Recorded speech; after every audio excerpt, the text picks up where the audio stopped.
My name is Emily Hayes, and at 32, I've always been the steady hand in our chaotic family.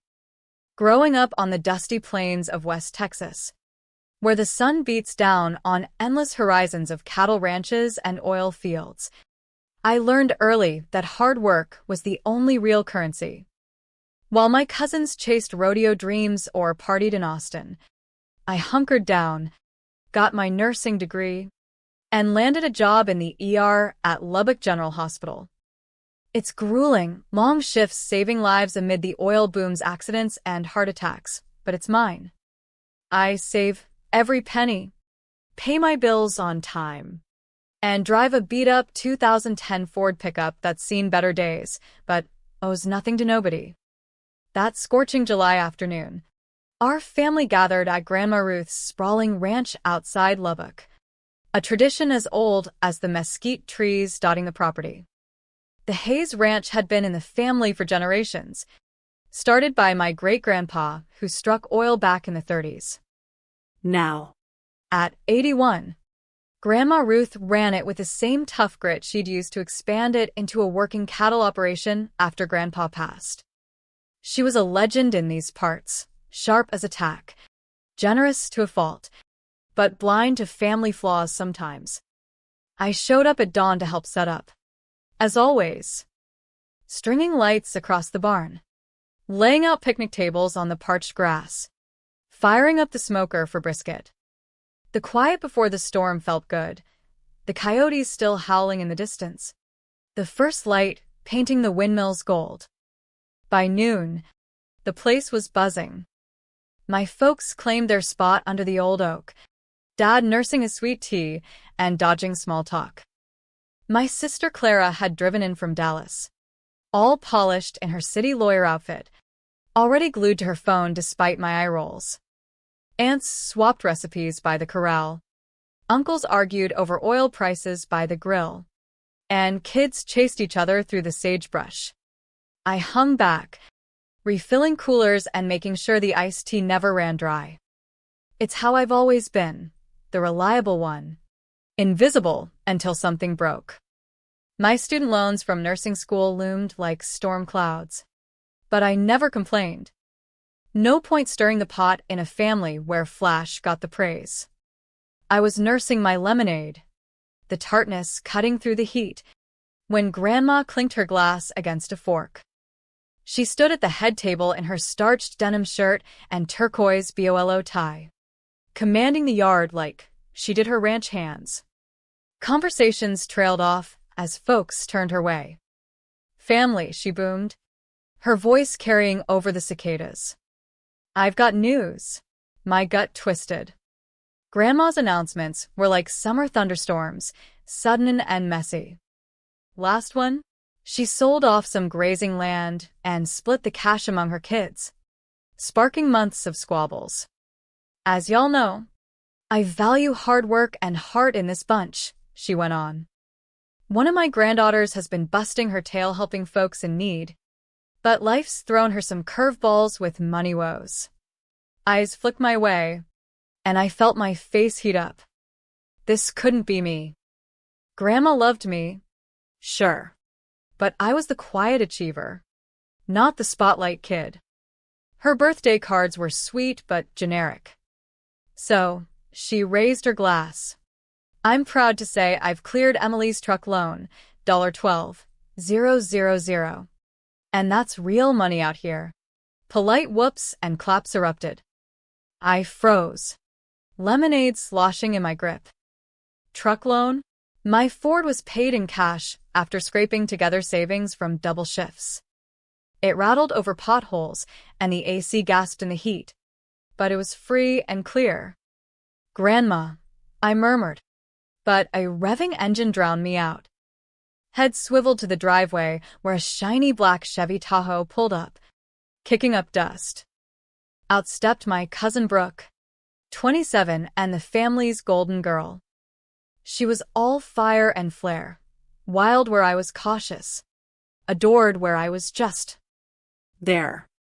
Working in event planning for oil execs, she flitted from gig to gig, always in designer boots and a smile that could sell sand in the desert. "Sorry I'm late. Y'all," she hollered, jingling keys. Traffic from Amarillo was killer. But check out my new ride. The timing hit like a gut punch. As Brooke sauntered through the crowd, folks oohing over her Tahoe, the puzzle snapped together. My lemonade turned sour in my mouth. "Brooke. Honey," Grandma beamed, pulling her into a hug. Right on cue. "I was just sharing Emily's good news." "Oh." Brooke's eyes met mine across the yard. Something sly flickered there. Not quite shame. More like a poker player's bluff. I set my glass down before it shattered. The party churned on, oblivious, Mom quizzing Brooke on the Tahoe's bells and whistles. Dad back to his Western novel. Only Clara watched me. Her phone forgotten. Worry creasing her brow. "Be right back," I muttered, weaving through the crowd with nods and smiles. The ranch house felt like a refuge, cool and shadowed with the scent of leather and mesquite smoke. But I bypassed the bathroom, heading straight for Grandma's office upstairs, wood-paneled walls, shelves of ranch ledgers, Grandpa's old Stetson on the hook. I shut the door, heart hammering like a pump jack. Truck loan. $12,000. Brooke's flashy Tahoe. It added up to trouble. I yanked out my phone, logging into my bank app, then my credit monitor. "Please, let this be a mix-up." The alert glared back. New account inquiry. Fingers shaking. I dove in? There it was, a vehicle loan for $32,000. Opened 3 weeks back. My name. My social security number. My everything. But wait. More horrors. 2 maxed-out credit cards I never applied for. A $10,000 personal loan. Store credits at boot shops and jewelers.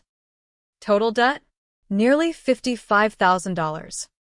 My credit score, built brick by brick, had tanked 120 points. I collapsed into Grandpa's creaky chair, the world spinning. Outside, laughter floated up, kids hollering, uncles ribbing each other.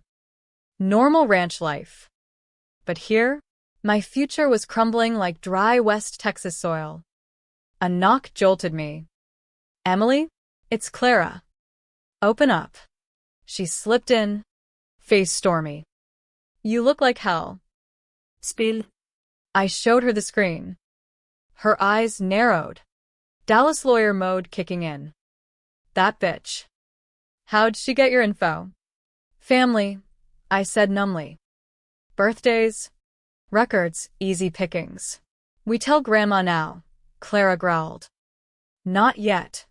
I stood, mind racing. "I need facts first. No blowing up the barbecue without proof." She huffed but nodded. Fine. "But if she comes near you, I'm dumping my tea on her head." I cracked a weak smile. "Mr. Fire?" "Cease." "Misters too." "Dallas ain't that far. Visit sometime." "On my salary? With loans." And now this. We headed back out. Clara my shadow. The afternoon blurred into a haze.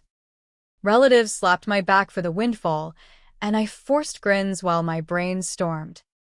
Brooke lounged by the corral, showing off Tahoe pics, the leather seats, the premium sound. Parked right where everyone could gawk. A gleaming monument to deceit. "Been saving forever," she bragged to the aunts. "Sometimes you gotta splurge, right?" The lie slid out smooth as oil. This was the cousin who'd borrowed my boots in high school and trashed them, copied my notes and aced tests. Always the fun one while I was the grind. But this? Felony territory. "Emily." Grandma strode up, relatives trailing. "Wanted to chat about that payment. Make sure it's square." Clara tensed. I squeezed her arm. "That's mighty kind, Grandma." Shaw. "You're out there saving lives. Those loans are highway robbery. When Brooke mentioned your truck troubles, I had to step in. She patted my cheek. Wish you'd told me yourself. Hon. Brooke mentioned it. I kept my tone flat. Yep. Worried sick about you. Said you're too proud to ask. Grandma glanced fondly at Brooke. Always thinking of others. That girl like her mama. I bit back bile. Aunt Linda, Brooke's mom, was infamous for tall tales and living beyond means. Apple didn't fall far. Real thoughtful, I murmured. I've wired the $12,000 direct to the lender, Grandma said. Confirmation soon. $12,000, Brooke lowballed the loan amount, planning to skim the difference, leaving me buried in the rest, plus extras. A slick trap. Roping in Grandma's good intentions. Thanks, I choked out. She moved on, leaving us stewing. Police, Clara whispered. Tonight. Proof first, I said, watching Brooke's fake charm. She's laid the groundwork, me too proud. Her the hero. The barbecue dragged, serving brisket, chatting kin, organizing horseshoe tosses. But my mind triaged like in the ER, options, risks, fallout. As dusk painted the sky orange, I scrubbed dishes in the kitchen, family pitching in. Brooke waltzed in with empty platters, humming a country tune. Oh. Emily, she said, all sugar. Been meaning to catch you. You okay? Looked rattled earlier. I turned slow, reading her no guilt, just that vacant pretty girl mask. Fine. Just surprised by Grandma's news. I know. She's a gem. She leaned in. Conspiratorial. Hope you don't mind I spilled about the loan. You're so private. But when she asked, it slipped. When she asked, a flicker, quick cover with a grin. Oh. Last week, time flies in event world. Funny, I said, scrubbing harder. She hasn't checked on me in ages. You're busy saving lives, she didn't want to bug ya. Closer now. Whispering. Between us. I think she feels bad about your loans. This was her makeup. The gall floored me. Making me grateful for her crime? I gripped the sponge. That Tahoe's sharp. Expensive. Ha! Love it. Dreamed forever. Leather. Sound system. That new car scent. Take it for a spin. Maybe. Must have cost a bundle. Well, you know. Worth it. She flashed teeth and breezed out. Alone. I breathed deep. Game on. This wasn't ending at a rinse cycle.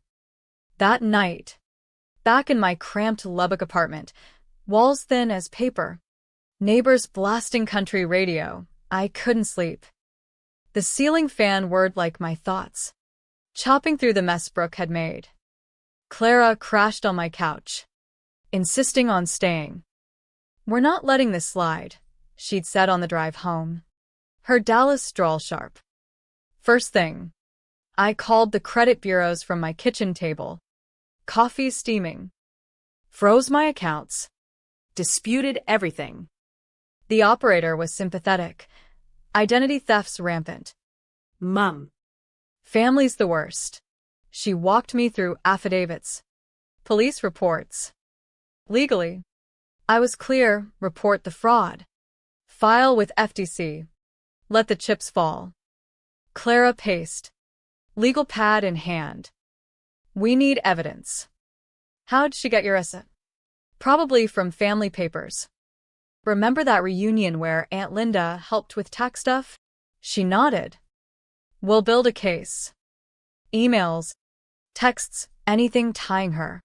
I dug through old messages.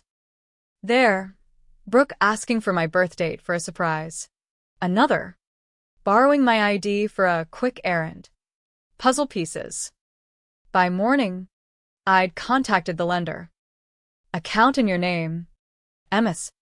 Hayes. But we verify ID at signing. Brooke must have faked it. My driver's license photo. Maybe Photoshop docs. The Tahoe dealership confirmed. Buyer was Emily Hayes. ID matched. Fury boiled. But I channeled it. Reported to Lubbock PD. The detective, a grizzled vet named Ramirez, took notes in my living room. Classic kin fraud. We'll investigate.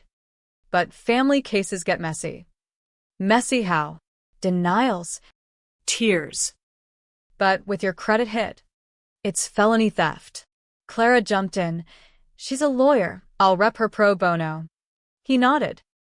Gather more. We'll pull records. Days blurred into a stakeout of my own life. I worked our shifts on autopilot, stitching wounds, calming panics, while piecing Brooke's scheme. Hacked? No. Too personal. She knew my routines, my mail. A week later, a breakthrough. The personal loan docs arrived. Signature forged. But sloppy, her flourish on the matched her event invites. Clara grinned. Gotcha. But the gut punch? Grandma's unwitting role. That $12,000 cleared part of the fake loan, making her an accessory after the fact? No. Intent mattered. Still, confronting her meant shattering her world. I drove to the ranch at sunset, dust swirling like my nerves. Grandma was on the porch swing, sipping tea, overlooking the cattle grazing under wind turbines. Emily, what's eating you? Child. We sat. I laid it out screenshots. Reports. Her face crumpled like old leather. Brooke? No. She said you needed help. She lied. Grandma. Stole my identity. That Tahoe's on my tab. Tears welled. I wired the money thinking I was helping you. You were manipulated. We'll fix it. She clutched my hand. How much total? 55 grand. Ruined my credit. Oh. Lord. She straightened. We'll call a family meeting. Set this right. Not yet. Police first. She nodded. Weary. I favored her. Her spark reminded me of my wild days. Ignored the red flags. We all did. Back home. Brooke texted. Heard you're upset. Coffee. Clara. Trap. Record it. We met at a dusty diner off I-27. Brooke slid in. All smiles. Ordering pie. So, what's up? Grandma said you're stressing. I set my phone recording under the table. Cut the act. I know about the loans. Cards, the Tahoe. Her fork froze. What? I don't. My name. My SSN. Forgery. Panic flashed. Emily. Wait, it's not what. Then what? You stole from me. She deflated. I Was in a bind. Event biz tanked with oil prices. Creditors hounding. I thought. You'd never notice. Pay it off slow. Notice? It wrecked my score. I'll fix it. Grandma helped already. That was fraud too, you lowballed her. Tears now. Please. Don't tell. Family sticks together. Family doesn't steal. She bolted, leaving pie uneaten. Clara high-fived me later. Nailed it. Confession on tape. PD loved it. Warrant issued. Brooke turned herself in. Aunt Linda wailing. Bail set. But the ranch buzzed with gossip. Family meeting at the ranch 2 weeks later. Grandma called it porch packed with aunts, uncles, cousins under string lights. Brisket cold. Mood colder. Grandma stood. We got a thief in our midst. Murmurs. Brooke sat head down. Linda glaring. Brooke stole Emily's identity. Racked up debt. I got duped into paying part. Gasps. Uncle Ray, Proof. I presented docs. Recording. Clara backed me legally. Brooke sobbed. I was desperate. Emily's so responsible. She could have handled it. Aunt Linda. She's exaggerating. Grandma shut her down. Enough. Brooke, you're cut off. No more handouts. Cousins shifted uncomfortably. Dad spoke. Emily's right. This ain't family, it's crime. I stood. I didn't want this blow up. But silence enables. Brooke, get help. Therapy. Job. Real change. She nodded through tears. Meeting ended tense.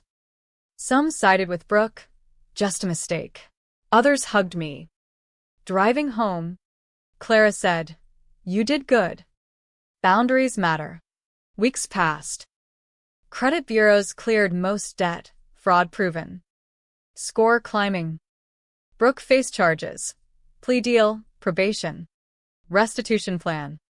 She'd pay back slow. Working retail in Amarillo. Grandma visited my apartment, envelope in hand. For the pain. Inside. Deed to a small ranch plot. Build your future. Tears stung. Grandma. You earned it. Standin' tall. I hugged her. Lessons sinking in. Family's about accountability. Not blind loyalty. Life didn't magically fix itself after the family showdown, but the dust started settling like after a West Texas sandstorm. My shifts felt lighter, focusing on patience instead of phantom debts. The credit score inched up, thanks to disputes and time. But the emotional scars? Those healed slower, like a bad fracture. Brooke's plea hearing was in Lubbock Courthouse, a squat building amid cotton fields. I attended. Clara beside me. Brooke looked smaller in her plain dress. No flas. Her lawyer argued hardship, lost job, mounting bills. Judge was fair. 2 years probation. Community service. Repay $55,000 over 5 years. First payment, $500 monthly from her new gig at a feed store. She approached.